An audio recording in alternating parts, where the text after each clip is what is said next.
Hello, listening friends. नमस्कार श्रोता मित्रों, We welcome you हम आपका स्वागत करते हैं and thank you.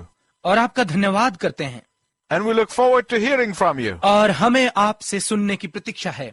We have been going through a series of messages from the book of Acts. हम प्रेरितों के काम की पुस्तक पर आधारित संदेश श्रृंखला में से गुजर रहे हैं And I want to begin by telling you a historical incident. और मैं आपको एक ऐतिहासिक घटना बताते हुए प्रारंभ करना चाहता हूँ। It is a well-known story. ये बहुत प्रसिद्ध कहानी है And it happened in the medieval time और ये मध्यकालीन समय में घटी when St. Thomas Aquinas was visiting the Vatican. जब संत थॉमस एक्विनास वेटिकन की यात्रा पर आया। He was given the red carpet treatment. उसे उच्च सम्मान दिया गया। He was shown some of the priceless treasures of the Vatican. उसे वेटिकन की कई अमूल्य धरोहर दिखाई गई।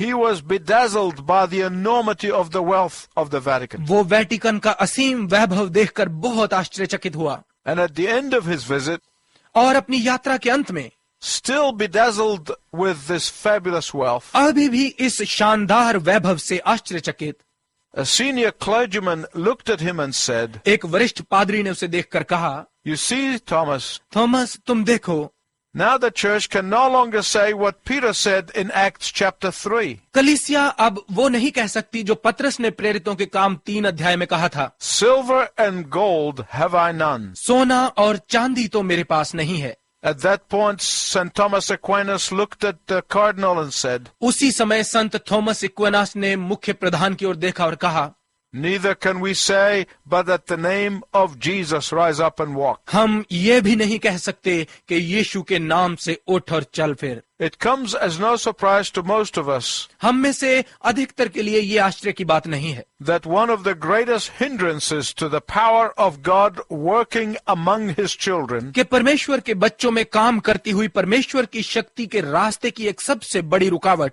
is the silver and the gold. सोना और चांदी है।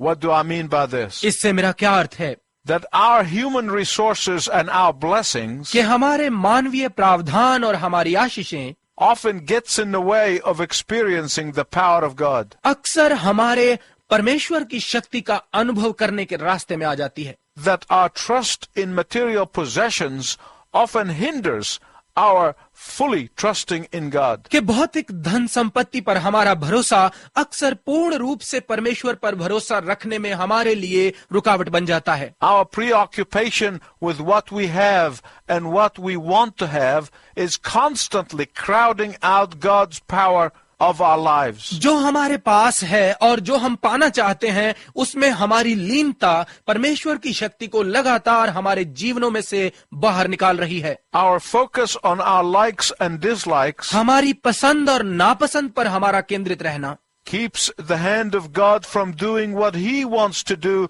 in the midst of His children. परमेश्वर के हाथ को वो कार्य करने से रोके रखता है जो वो अपने बच्चों के मध्य में करना चाहता है।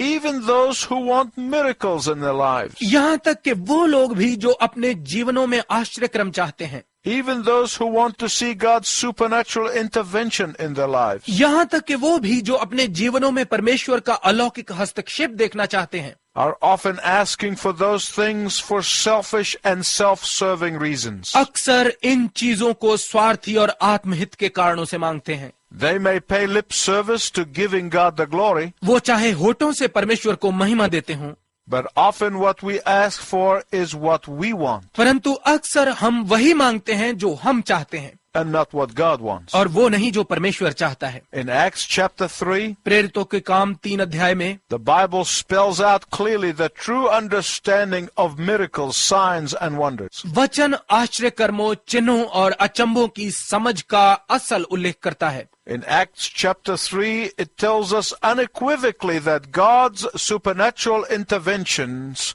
are not for show. प्रेरितों के काम 3 अध्याय हमें साफ साफ बताता है कि परमेश्वर के अद्भुत हस्तक्षेप प्रदर्शन करने के लिए नहीं है। Acts chapter 3 tells us that God's supernatural interventions are only for serving God's ultimate purpose. प्रेरितों के काम 3 अध्याय हमें बताता है कि परमेश्वर के चमत्कारिक हस्तक्षेप केवल परमेश्वर के मुख्य उद्देश्य को पूरा करने के लिए हैं। What is God's ultimate purpose? परमेश्वर का मुख्य उद्देश्य क्या है? The salvation of the soul. आत्मा का उद्धार। If you have your Bible, please turn to Acts chapter 3. यदि आपके पास पवित्र शास्त्र है तो कृपया 3 अध्याय पर खोलिए। There are two basic things here that we will notice in this chapter. इस अध्याय में 2 मूल बातें हैं जिन पर हम ध्यान देंगे।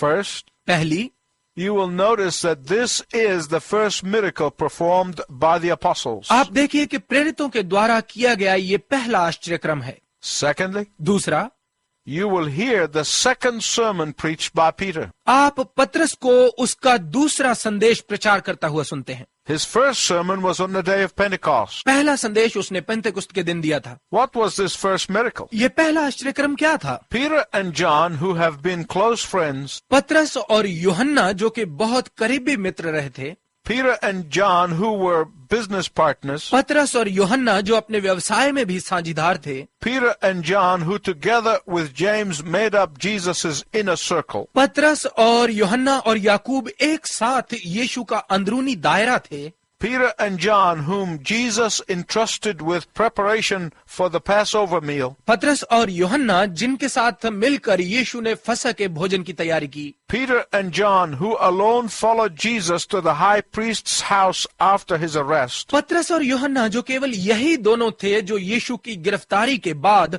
उसके पीछे पीछे महायाजक के घर तक गए। Peter and John, who were the first disciples to visit the empty tomb, पतरस और यूहन्ना जो सबसे पहले खाली कब्र को देखने पहुंचे प्रेरित थे।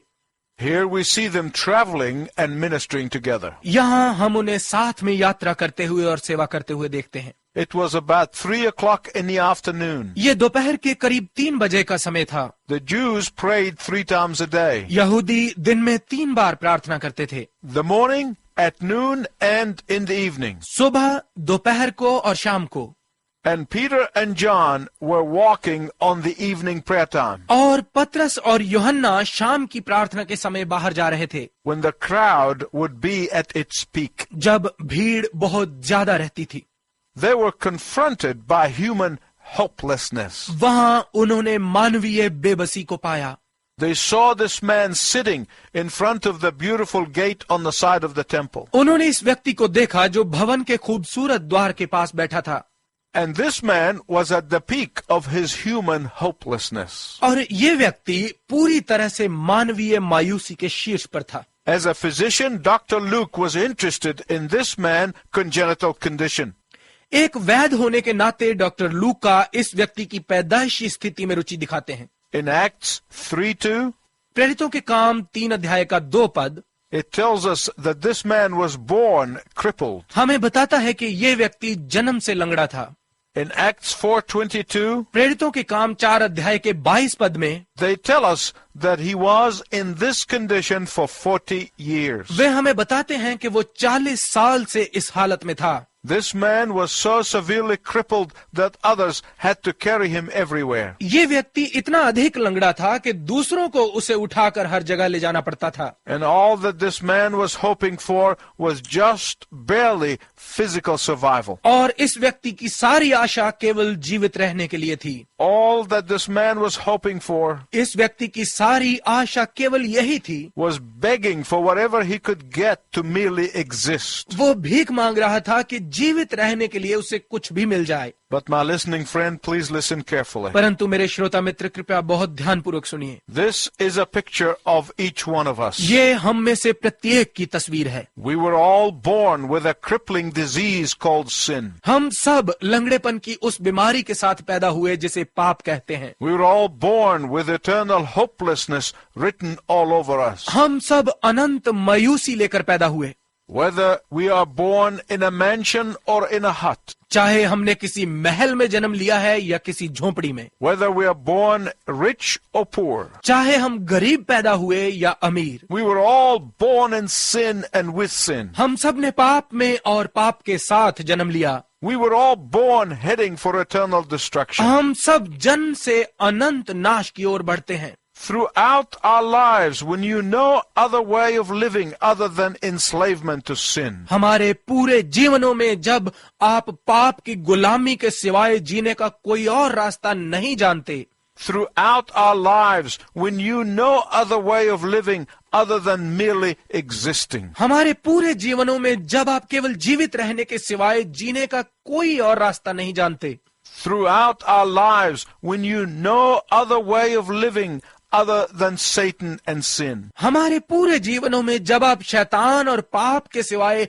जीने का और कोई रास्ता नहीं जानते, Satan and sin carried us around and pulled us about wherever they wanted us to go. शैतान और पाप हमें चारों ओर घुमाता है और रोक देता है और जहां चाहता है हमें लिए चलता है. Throughout our lives, we were living at the door of pain and guilt and discontentment. हमारे पूरे जीवन भर हम कष्ट, दोष और निराशा के द्वार पर जी रहे थे. Throughout our lives, we looked for hope here and there and everywhere. हमारे पूरे जीवन भर हम यहाँ वहाँ हर जगह उम्मीद की तलाश में थे. Throughout our lives, we went from one refuge to another, हमारे पूरे जीवन भर हम एक से दूसरी शरण में गए, hoping that would ease the power of guilt and sin. इस आशा में कि इससे पाप और दोष की शक्ति कम हो जाएगी. We were in a hopeless condition. हम निराशा की हालत में थे. But thank God many of us have moved from our hopeless condition. परंतु परमेश्वर का धन्यवाद है कि हम में से बहुत सारे उस निराशा की स्थिति से निकल चुके हैं. We moved to experiencing the heavenly power. हम स्वर्गीय शक्ति का अनुभव करने के लिए निकल आए हैं. Because Jesus sent us His word of power. क्योंकि यीशु ने हमारे पास अपनी शक्ति का वचन भेजा. He sent His word of forgiveness. उसने अपना क्षमा का वचन भेजा. He sent His word of salvation. उसने अपना उद्धार का वचन भेजा. He sent His word of healing. उसने अपना चंगाई का वचन भेजा. Jesus used someone to stretch out his or her hand and lifted you up from the begging condition of sin. यीशु ने किसी को प्रयोग किया कि वो आपके पास आया या आई और अपना हाथ आपकी ओर बढ़ाकर आपको पाप की भिखारी स्थिति से उठाया. Jesus used someone to stretch out his or her hand and pull us off your crippled condition of sin. यीशु ने किसी को इस्तेमाल किया कि वो आपके पास आया या आई और अपना हाथ बढ़ाकर हमें पाप के लंगड़ेपन की स्थिति से बाहर निकाला. Jesus sent someone to stretch out his or her hand to rescue you from the gutter of hopelessness and guilt. यीशु ने किसी को भेजा कि वो अपना हाथ बढ़ाकर आपको निराशा और दोष की गंदगी से बाहर निकाले. It is our deepest longing ये हमारी गहरी अभिलाषा है that the Lord Jesus Christ would use us to stretch our hand to you. कि आपकी तरफ हाथ बढ़ाने के लिए प्रभु यीशु मसीह हमारा प्रयोग करे. Every one of you who are still in your crippled sin condition, आप में से हर उस व्यक्ति की तरफ जो अभी भी अपने लंगड़ेपन की हालत में है. it is God's design that we would bring you a word of hope today. ये परमेश्वर की योजना है कि आज हम आपके पास आशा का वचन लेकर आए हैं. It is our deepest prayer that you will accept that stretched hand ये हमारी गहरी प्रार्थना है कि आप अपनी तरफ बढ़े हुए हाथ को थाम लें and be delivered from the destiny of eternal destruction. और अनंत नाश के भाग्य से छुटकारा पाएं. Peter said to the man, पतरस ने उस व्यक्ति से कहा, Silver and gold have I none, सोना और चांदी तो मेरे पास नहीं है, but at the name of Jesus rise up and go. परंतु यीशु के नाम से उठ और चल. When you do something in the name of Jesus Christ, जब आप यीशु मसीह के नाम से कुछ करते हैं, it means that you are acting consistently with the will of Jesus Christ. इसका अर्थ है कि आप लगातार यीशु मसीह की इच्छा के साथ काम कर रहे हैं. To do something in the name of Jesus Christ यीशु मसीह के नाम से कुछ करना is to do something that Jesus Christ himself would do. वो है जो यीशु मसीह स्वयं करते.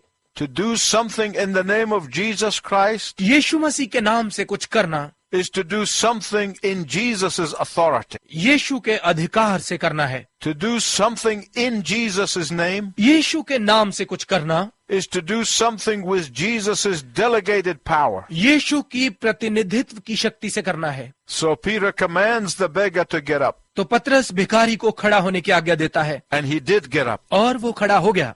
For we see thirdly the healing's evidence. तीसरा, क्योंकि हम चंगाई का प्रमाण देखते हैं. This man's joy and excitement knew no bound. इस मनुष्य के आनंद और उत्तेजना की कोई सीमा नहीं रही. He was not merely walking. वो केवल चल ही नहीं रहा था, That was not enough for him. उसके लिए इतना ही काफी नहीं था. He was jumping. वो उछल रहा था, He was leaping. वो कूद रहा था. He was like a child with a new toy. वो उस बच्चे की तरह था जिसे नया खिलौना मिल जाता है। The shackles have been broken. बेड़ियां टूट चुकी थी, The crippling is no more. अब लंगड़ापन नहीं रहा था। The chains that held him to the ground were torn asunder. वो जंजीरें जिन्होंने उसे जमीन के साथ बांध रखा था टूटकर अलग हो चुकी थी। My listening friend, I want to tell you something of uttermost importance as I conclude. मेरे श्रोता मित्र, समाप्त करते हुए मैं आपको सबसे महत्वपूर्ण बात बताना चाहता हूँ। If you have never experienced victory over sin, यदि आपने कभी पाप पर विजय का अनुभव नहीं किया है, if you have never experienced victory over addiction, यदि आपने नशे पर विजय पाने का अनुभव कभी नहीं किया है, if you have never experienced victory over your love of money, यदि आपने कभी धन के साथ प्रेम पर विजय पाने का अनुभव नहीं किया है, if you have never experienced victory over your false guilt, यदि आपने कभी अपने झूठे दोष पर विजय का अनुभव नहीं किया है, then you are in one of two conditions. तो फिर आप दो में से एक स्थिति में हैं। Either you have never experienced the liberating salvation of the Lord Jesus Christ, या तो आपने कभी भी यीशु मसीह के छुटकारा देने वाले उद्धार का अनुभव नहीं किया है, or you are living in willful disobedience. या फिर आप जानबूझकर अनाज्ञाकारिता में जी रहे हैं। But the good news is, परंतु खुशी की खबर यह है today you can be set free. कि आप आज ही स्वतंत्र हो सकते हैं। Ask the Lord Jesus Christ. प्रभु यीशु मसीह से कहें, He will set you free. वो आपको स्वतंत्र करेगा। And then write to us and tell us about it. और फिर हमें लिखकर इस बारे में बताइएगा। Until next time, I wish you God's richest blessing. अगले समय तक मैं आपके लिए परमेश्वर की उत्तम आशीष की कामना करता हूं।